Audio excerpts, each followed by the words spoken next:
ये कहानी है एक बहुत ही टैलेंटेड लड़की की जिसका नाम श्रेया है। श्रेया एक ऐसी लड़की थी जिसने अपनी ज़िंदगी में सिर्फ और सिर्फ जीतना ही सीखा, जिसके सपने भी हमेशा से बड़े थे और हमेशा की तरह वो अपने सपनों को पूरा करने का दम भी रखती थी।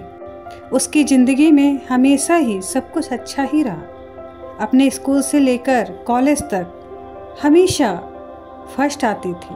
अपने स्कूल और कॉलेज के समय में हमेशा अपने साथ में पढ़ने वालों के लिए एक आदर्श बनने तक का सफ़र हमेशा बहुत ही शानदार रहा। उसने घर परिवार में भी उसको सभी बहुत प्यार करते थे और बहुत सम्मान भी मिलता था। इस तरह अपने परिवार और अपने दोस्तों के साथ उसकी ज़िंदगी बहुत ही अच्छे से चल रही थी। श्रेया अपने सपने एक एक करके पूरे करती जा रही थी, लेकिन फिर उसकी ज़िंदगी में एक ऐसा मुकाम आया जो सामान्यतः जो जनरली हर लड़की के घर जीवन में आता ही है। श्रेया के घर वालों ने उसकी शादी करा दी। बहुत ही धूमधाम से शादी हुई। अपनी नई शादीशुदा जीवन में कदम रखा, इस उम्मीद के साथ कि उसके जो सपने शादी से पहले अधूरे रह गए थे वो अब पूरे होंगे। वो अपने जीवन साथी के साथ मिलकर अपने जीवन में और आगे बढ़ती चली जाएगी और जैसा जीवन वह चाहती थी अब वो और उसका जीवन साथी साथ में मिलकर हासिल करेंगे। लेकिन किस्मत को कुछ और ही मंजूर था। श्रेया को बहुत ही पारंपरिक और दकियानुसी सोच रखने वाला जीवन साथी मिला, जिससे किसी भी तरह की साथ की उम्मीद कभी कर ही नहीं सकी।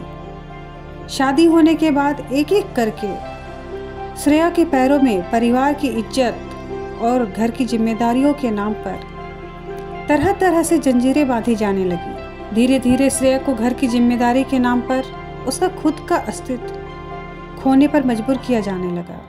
एक एक करके श्रेया के सपनों का गला घोटा जा रहा था। ऐसे समय में श्रेया जो कभी अपनी ज़िंदगी में कामयाब होने का और जीवन में अपने दम पर कुछ हासिल करने का सपना देखा करती थी, वो सिर्फ एक हालातों के शिकार होकर रह गई। हर दिन वह खुद को कोसने लग गई, अपनी किस्मत को और अपने भगवान को, जिन्होंने उसके साथ ऐसा किया। एक खुशमिजाज लड़की, जीवन के हर क्षेत्र में सकारात्मक दृष्टिकोण रखने वाली, अपने जीवन के हर पल को खुलकर जीने वाली लड़की श्रेया एक नकारात्मक नज़रिया रखने वाली लड़की बनकर रह गई। इसी कारण उसके जीवन में कई सारी नकारात्मक चीज़ें एक के बाद एक होने लगी। फिर कुछ समय बाद ही श्रेया ने एक नन्ही परी को जन्म दिया। वह नन्ही परी उसके जीवन में उम्मीद की एक किरण बनकर आई। इस नन्ही परी के आने के बाद श्रेया की जिंदगी फिर से बदलने लगी। श्रेया अब अपनी नन्ही परी के लिए जीने लगी। धीरे धीरे श्रेया कब एक साधारण लड़की से एक ऐसी माँ के रूप में बदल चुकी थी जो अपने बच्चे के लिए पूरी दुनिया से लड़ जाए। उस नन्ही परी के आने के बाद श्रेया को यह एहसास होने लगा अब वह एक दिन भी ऐसा जीवन नहीं जिएगी। अगर वह खुद अंदर से इतना टूट जाएगी तो फिर वह अपनी नन्ही परी को एक अच्छा जीवन कैसे दे पाएगी। इसलिए अब श्रेया ने अपने हक के लिए आवाज़ उठाना शुरू कर दिया।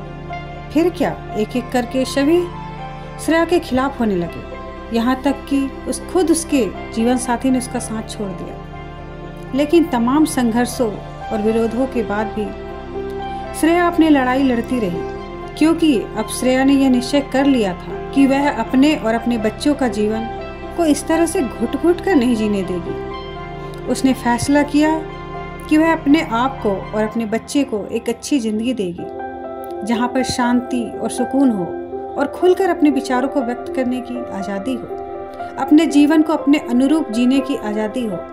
श्रेया के यह निश्चय कर लेने के कुछ समय बाद फिर धीरे धीरे श्रेया का जीवन भी पॉजिटिव रूप में बदलने लग गया। उसे अपने जीवन के सभी कामों में सफलता मिलने लगी और श्रेया अपने जीवन में एक के बाद एक सफलता हासिल करने लगी। अब श्रेया में एक ऐसे अंदरूनी शक्ति आ गई थी कि श्रेया अपने साथ में हो रही चीज़ों को समझने लगी थी और हर सिचुएशन का सामना करने की हिम्मत उसे अपने आप ही अंदर से मिलने लगी। अब श्रेया पहले से बहुत ज़्यादा खुश रहने लगी और जीवन में सब कुछ बदलने लगा। उसकी सफलता को देखकर उससे जलने वाले लोग कई तरह की बातें भी बनाने लगे। परंतु अब श्रेया को इसकी परवाह नहीं थी, क्योंकि अब श्रेया ने अपने ऊपर भरोसा करके अकेले जीना सीख लिया था। दोस्तों, इस कहानी से हमें यह सीख मिलती है कि बिना संघर्ष किए हमें कुछ भी चीज़ हासिल नहीं होती। हर परिस्थिति का सामना उस परिस्थिति में रह के और सोच समझ के संघर्ष करके ही मिलता है। और आपके सामने जैसी भी परिस्थिति हो, आप उसका सकारात्मक सोच रखते हुए आप अगर लड़ोगे, आपके लड़ाई में कोई सामने वाला शामिल नहीं होता है, क्योंकि लड़ाई आपकी अपनी है, संघर्ष आपका अपना है। तो आपको अपनी ज़िंदगी के हर फैसले लेने का हक भी आपको है। जिस दिन आप ये बात समझ जाओ, उसी दिन से आपकी नई ज़िंदगी की शुरुआत और सफलता की सीढ़ी चढ़ने की शुरुआत हो जाती है। आप अपनी मंजिल को पाने के एक कदम की ओर आगे बढ़ जाते हैं। तो आप संघर्ष करते रहिए और सकारात्मक सोच रख कर आगे बढ़ते रहिए।